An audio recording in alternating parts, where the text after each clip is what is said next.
Hi, Miss Patricia. Can you tell me about yourself? Good day, sir. My name is Patricia Cide Guzman. I am 24 years old from Baliwag City, Bulacan, and I am single. Do you have kids? No, I don't. How many siblings do you have? I have 6 siblings, and I am the youngest. Tell me about your educational background. I am a college graduate with a bachelor degree in education. Do you have work experience abroad?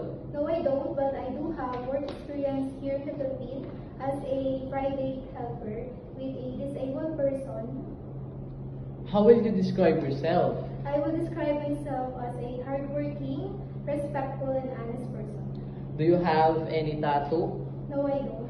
Did you undergo to any kind of surgeries? No, Why do you want to work abroad? to support my needs and my family.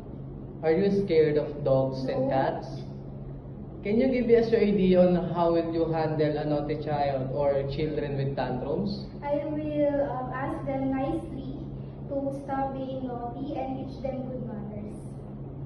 Can you sing a nursery song?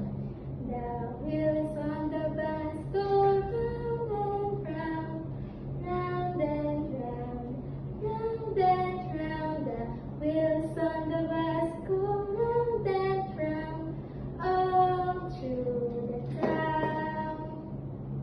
What is your message to your future employer? To my future employer, I will do my best to serve you and your family with respect and care. And I will treat you as my family. Thank you. Thank you, Miss Patricia.